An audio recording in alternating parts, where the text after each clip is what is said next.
We know that despotic forms of government dismiss the significance and value of individual human lives. Today, we'll explore some implications of a government's dismissal of the right to life. Brian Johnston is the Western Director of the National Right to Life Committee. He has served in many capacities while advocating for innocent lives, as California Commissioner on Aging, as Chairman of the California Pro-Life Council, on the board of the National Legal Center for the Medically Dependent and Disabled. And now here's our host, Brian Johnston. Welcome back to Life Matters. We're your program on the right to life. And this is being recorded now in early October of 2022. We always record our programs as distinct programs that have a meaning and are applicable whenever you hear them. So we're going to be talking about election year 2022, the fall. Yeah, the big election. We're going to be talking about that, but we're going to talk about the principles that apply to all elections and why you need to be prepared, particularly now that Roe versus Wade has been overturned. I have found quite a few pro-life individuals never fully understood the legal implications of Roe v. Wade, what the predicate for it was, and therefore they brought their own thinking and their own feelings about abortion and thought that's what Roe v. Wade was about. But Roe v. Wade was very specific. It empowered doctors and doctors alone to be killers. It assigned them the job of killing. It actually prohibited women from making the decision. Women could ask. Women got a free consultation. That was guaranteed, a consultation. Doctors were legally made into killers by Roe versus Wade and Doe v. Bolton. You can read about that in my book, Evil Twins, Roe and Doe, How the Supreme Court Unleashed Medical Killing.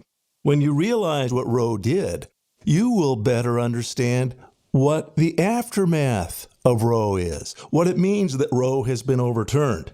And you're going to find out it's legal because everything about Roe addressed the laws. What Roe v. Wade did is it overturned the laws of all 50 states. What the Dobbs decision did is it gave back to the states the authority that the Constitution gave them, the authority to make laws to protect the lives within their borders, within their jurisdictions. So the law has been what this debate is about, and that means for pro-lifers, the laws of each state and the nation are what are at stake. How are laws made? They're made through lawmakers. How are lawmakers made? They're made through elections. We're preparing for this election. It's October. The Supreme Court has just opened its newest session. It has a new justice, Justice Jackson. Those of you who listen to Life Matters know that this Justice Jackson is very, very different than a previous Justice Jackson. You have to have been a listener to Life Matters or a scholar of the Supreme Court to know about the predecessor, Justice Jackson. I talk about that in a separate program. Go back at lifematters.life. And we explore the two Justices Jackson. Because Robert Jackson, who was elevated in the 1940s to the Supreme Court, he was dramatically different. He actually followed the laws of nature and of nature's God in his decision-making, and that's what our founders wrote for the Constitution. The new Justice Jackson, Ketanji Jackson, she follows positivist law, or posited law is a better way to understand it, that you can make up laws because you think they might be better, and you can just posit them, and that might be a good idea. That's what posited law refers to. So we contrast the two Justices Jackson. Ketanji Jackson has just been officially sworn in now, and she's sitting on your Supreme Court. If you want to understand the nature of the law, you must understand the difference between posited law and natural law, or the laws of nature and nature's God, the laws revealed through nature that deal with moral principles. Our founders asserted that you can determine morality without ascribing a particular theology. The only theology required is that you believe there's a maker to the universe. And that's why they said we're all endowed by our maker, by our creator, with certain inalienable rights. And that to ensure these rights, governments are instituted among men. So we live under a government. It's election time, 2022. You get to elect people to government office all the way down the ballot. For Californians, I want to remind Californians that Proposition 1 is on the ballot. Proposition 1, go to californiaprolife.org to get all the background as to how insidiously evil Proposition 1 is. It puts in the state constitution unlimited abortion and unlimited abortion funding. But go to californiaprolife.org. That's californiaprolife.org. You can download that information. You can download flyers for your church because it's okay for churches to talk about laws and politics. I hope you know that. I hope you've awakened to that fact that it's always been about the law. What laws will govern our interactions? What laws will govern the protection of life? That's what the pro-life movement has always been about. It's very good that we help others in need, but the nature of Roe v. Wade had to do with throwing out a law that protected the vulnerable, and now we get a chance to reinstate those laws, but only if you know and work for them.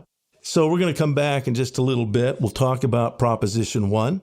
We're going to talk about the rest of the ballot. Wherever you are, there's more to your ballot than just the top of the ticket. Sadly, most Americans, and that means most pro-lifers, follow the media and they're told, oh, well, this is an important race, or that's an important race, or the polls indicate so-and-so's winning. The polls indicate thus and such, and they're led by the media analysis. But very rarely does the media go deeper down where you're most powerful. You are most powerful at election time at your local level for your school boards. If you have a good pro-life member of Congress, if you have a good governor, that doesn't stop Planned Parenthood from coming into your local school and bringing a school-based clinic. No, it's only your school board that can change that. Most school boards are won by a handful of votes. Your vote is a drop in the bucket throughout the state. In your community, your vote and the vote of a couple of your friends can win a school board election. You have to know that. You have to know who to vote for. We're going to talk about how to find out in California and in other states. So this is very important that you understand these things. You're listening to Life Matters. We're the program on the right to life. It's actual legal and applicable meaning to society. What is the right to life? We talk about that here, and we'll be right back right after this. You're listening to Life Matters.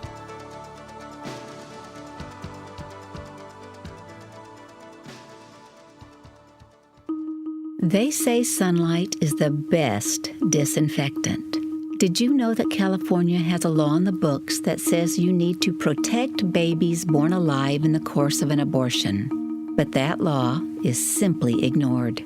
The current legislature and Governor Newsom's administration support all abortions all the time. And they simply do not examine or regulate the practice even though our tax dollars pay for it. We need to shine a light on this cover-up of the abortion industry in our state. Go to californiaprolife.org and click on the Light of Day Project. We need the facts about late-term abortion to be examined and made known. We need the government doing its job to protect lives. We need the light of day on this. Go to californiaprolife.org. And now back to more Life Matters with Brian Johnston. Welcome back to Life Matters. We're talking about fall of 2022, and there are important principles that are now on the ballot and are going to be on your ballot now that Roe is overturned. This election is critical. It's the first election after the overturn of Roe. So what an elected representative does has impact, because up until now, the Supreme Court decision prohibited local jurisdictions and even states themselves from doing anything to stop abortion. Roe's been overturned. What does that mean? Your election and who you vote for. What do they really think? If you don't know that before they're elected, it's going to be a lot harder after they're elected to try to lobby them if Planned Parenthood was their major donor. If they're already committed ideologically to oppose you and your ideas, if they see you as the problem, and by the way, that's being marketed to many people, that if you support the pro-life position, you're a problem. We have to stop you. And there are people being elected on that basis. If you don't know where candidates stand, you are in trouble because this is your only chance to have a voice in this battle. You must know who your local pro-life ballot contains. It's your way to change history. Most pro-lifers are now realizing the power of the vote. And in California, they will vote no on Proposition 1. That's at the very top of the ballot. Every Californian is going to have this on their ballot. And that's going to put into the Constitution of California a prohibition on any pro-life laws in the future. So understand what Proposition 1 is. Go to californiaprolife.org. You can download the information for your friends in your church, but it's going to prohibit any pro-life laws in California once it's passed.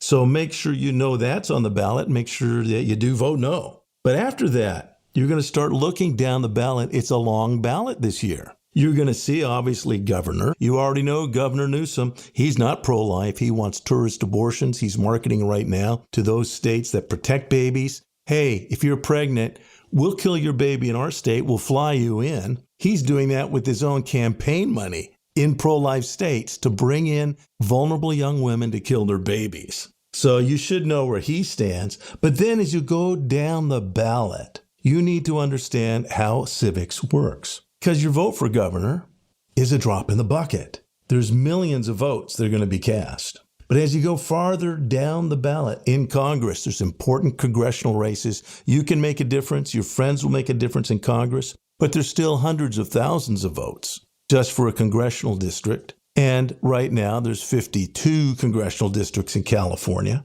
And so you're still a relatively important but smaller part of that vote tally. The further down the ballot, county supervisor. Many counties give grants to Planned Parenthood. You may not know that, but they've been talked into it as a social good. You need to know that who's on your supervisorial board makes a difference. Make sure they understand what's happened to our culture and they're willing to stand for vulnerable lives.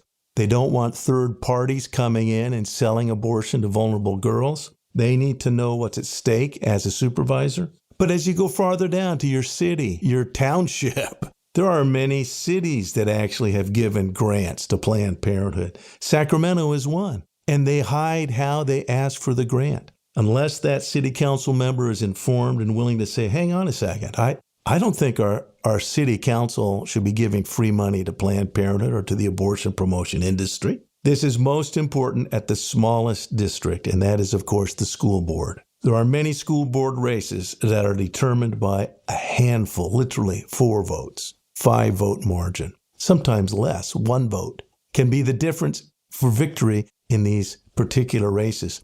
You need to understand your opponents have already put candidates up. The education unions, you may be a union member. I'm sorry if you are and you don't understand that the unions are committed to an ideology now. Every public employee union in California has saluted the Democrat Party requirement that choice, abortion, be a part of their ideology. So if you have an endorsed union candidate running for the school board, and they want to do that because they want to control the schools, that's where their money's coming from. You need to make sure that there are pro-life candidates, and you need to know who they are. Because what is the point? What is the point of someone running as a pro-life candidate if pro-lifers don't know what to do and that they can vote for them?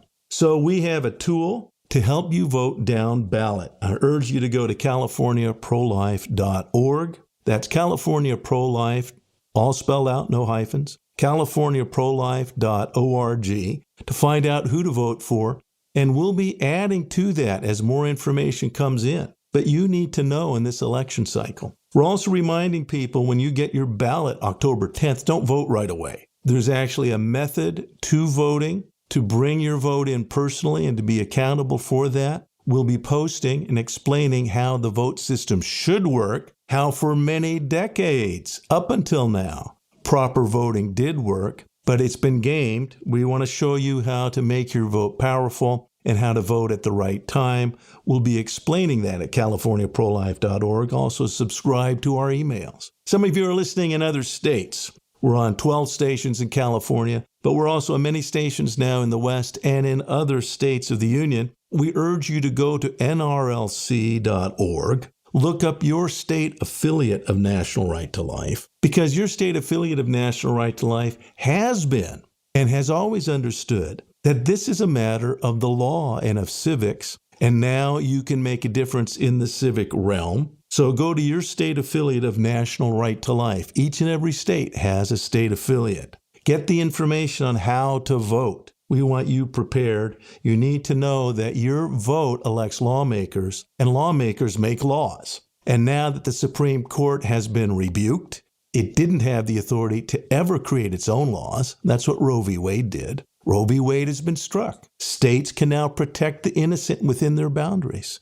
That's up to the lawmakers that you elect, and that applies all the way down the ballot. So you do want to understand all the way down the ballot. In California, we have a special ballot tool that our good friend, he happens to come from West Virginia, but a very good and brilliant friend of California Pro-Life, and he works with West Virginians for Life. Doug Joseph has helped develop a program that you put in your ballot address, where you mail your ballot from, because everybody's getting a ballot in the mail, by the way. Everybody with a driver's license in California is getting a ballot. So your particular address has a unique ballot. It has, yes, Proposition 1. It has the governor. It has the lower races, state senate, state assembly, Congress. It has all of those, but it goes all the way down to your local community. That's where you're most powerful. If you and your friends will vote pro-life in your local community, you can take over your town. You can take over your village or hamlet. You can take over your county. That's what our opponents have done. I've been to many states in this nation. I've been to other countries. All politics is local. The pro-life states that are existing pro-life states now, one of the reasons is because pro-lifers paid attention locally. And their local city council member, when they ran for assembly or senate or Congress, they ran as pro-lifers because they understood how important the pro-life vote is. If you don't understand the power of your vote, you're still just waking up to the overturn of Roe v. Wade. So that's how it works. Go to californiaprolife.org, click on CA Vote California Pro-Life. You'll see the details. And this is an important tool for California. You need to know the importance of voting locally. If you don't know that, then you don't know civics. Very, very important. Life Matters continues after this.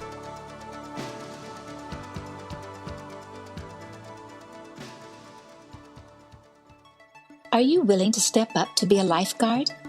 We're asking you to consider becoming a Life Matters lifeguard.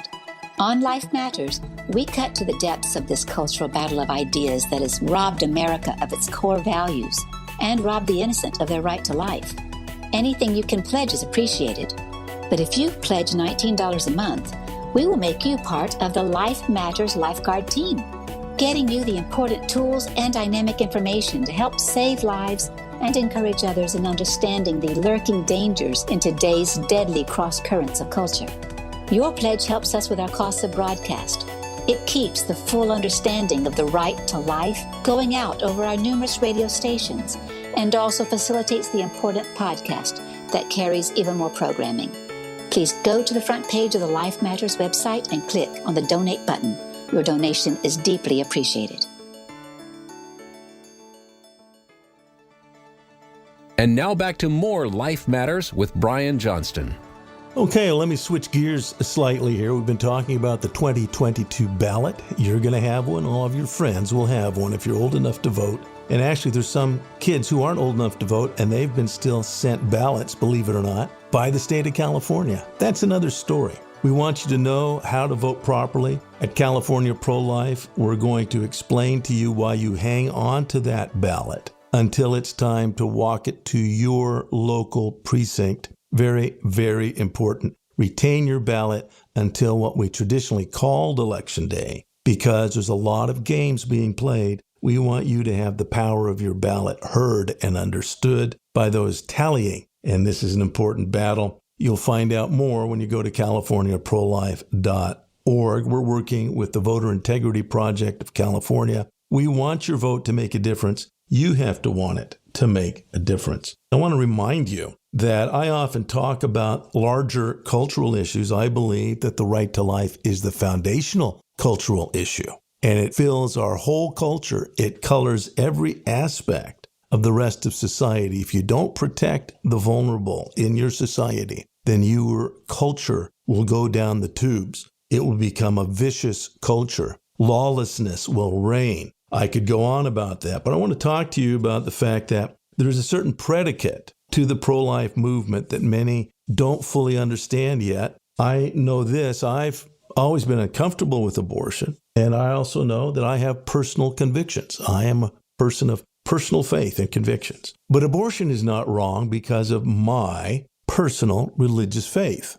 That's very important. It is intrinsically wrong. If I had never been born, abortion would still be wrong. Taking an innocent human life violates a higher law. We talked about that at the beginning of the program and how the two Justice Jacksons create a contrast between higher law, sometimes called natural law, the laws of nature, and nature's God. That's a higher law. And then there's man's law, our posited law. The new Justice Jackson, Ketanji Jackson, refers to the posited, our man's law, and it's kind of made up as you go. Remember, she isn't quite sure what a woman is because she's not sure what direction culture wants to take, so she's kind of feeling her way. But truth is knowable. That's what the Founding Fathers said, and that's what the Scripture says, that God's revealed himself through nature.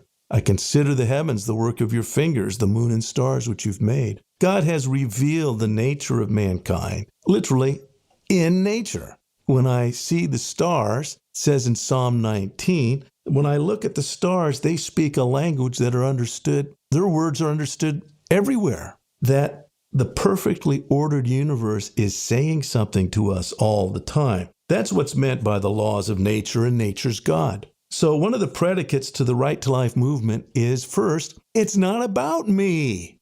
It's not about my religion. This issue transcends my personal theology. Again, I have personal theology. But those of you who listen to this program know that I like to go in the direction that C.S. Lewis went when he talked about mere Christianity. C.S. Lewis understood this, that there are basic principles that transcend different theological backgrounds and training. The God you worship, if you're a Christian, is the God of the universe. And that's what America's founders had asserted, that there are self-evident truths revealed that we're all accountable to. And so it's important that you understand that predicate, that foundation, that in fact, that's what we stand for. We do not stand for our personal theological inclinations. I see this every day in the pro-life movement. There's a tendency for us as individuals to view things only from our perspective. I think one of the greatest American lawmakers was Abraham Lincoln, and he doesn't talk much about his personal theology. Doesn't matter how moral you may feel about it. We will use ballots and not bullets, is what Lincoln said. And it's very important that he be understood, because we now live in an era where we can do something about the same issue. The issue of slavery and the issue of abortion are very clear-cut. They're about the law. Will the law allow you to claim to own another life? And can you kill another life you claim to own? That was the debate in slavery. That's the debate in abortion. If you understand that and understand it the way Lincoln wants us to understand it, he, on a number of occasions, referred to the right to life of the slave. I've talked about this in previous Life Matters. Go back in the Life Matters podcast. Listen to the publication on the Lincoln-Douglas debate. We're in that same debate now. It's not based on your personal religion. Please, please don't allow the predicate of your fight to be your theology. Please step back just a little bit. As Americans, we're involved in the civic realm. We're asking those who don't share our personal theology to instead share our understanding of nature and human lives. We want to be expressive, compassionate, and very, very explanatory when we say why we want those lives protected. So that requires a bit more from each of us. It requires you to study, to show yourself approved, that you need not be ashamed for your position, that you can take those who've been taken captive in the futility of their mind to do evil things, that you can explain to them and help them unwind these ideas in their head. That is an approximation of 1 Timothy. You should understand you've got an obligation, if you're a Christian, to not be terribly pharisaical. In fact, to do the opposite. You need to be able to explain why you care about this issue and why the protection of human lives under the law is so important in the United States and here in California, where we're under incredible opposition, and yet the truth can still get through. Lincoln lost his election for that Illinois Senate seat. But the truth of the principles that he shared and shared so eloquently, they broke through. People read and understood the principles. They were willing to fight. They gave their lives for the Union first, and secondarily so that the Union united could end slavery throughout the nation, because a house divided could not stand. He had to preserve the Union in order to end slavery. And individuals gave their lives for that because they understood. You need to understand that the principles we're talking about transcend your theology. Your theology can confirm that. I don't care if you're a Mormon and you're pro-life, that's great. But this isn't about Mormonism. If you're a Catholic and you're pro-life, that's awesome. But this isn't about Catholicism. If you're a Christian of any denomination, that's great. If you're not a Christian of any background, but you see that nature is proclaiming through science, if you happen to be a secularist or even an atheist, well, this isn't about atheism. This is about self-evident truths. And so maybe you're more inclined to understand this is about self-evident truth. As we go into these elections and the battles ahead, please prepare yourself to understand the real principles behind the right to life, the self-evident facts that the law should protect those that cannot protect themselves. It's the basis of society. Every anthropologist will tell you that societies that violate that principle, they fall. And you've seen that in history. We've talked about it before. If you want to know more, if you're in California, go to californiaprolife.org. Find out what to do in this election. It's so very important. Tell your friends. Get the downloads to distribute if you go to church, to make sure your church understands this ballot and what's ahead. And make sure if you're in other states, go to nrlc.org. Go to your state affiliate. Make sure you're fighting for life, because life matters. If you have questions or comments for Life Matters, call 800-924-2490. Learn more about everything in today's show online at lifematters.life, where you'll find all the resources you need to protect life. Life Matters is a production of the California Pro-Life Council, the state affiliate of National Right to Life. Wherever you are in the nation, you can find out more at National Right to Life. You can find vital pro-life information and also find the access to your state and local Right to Life affiliate. Get informed and get involved.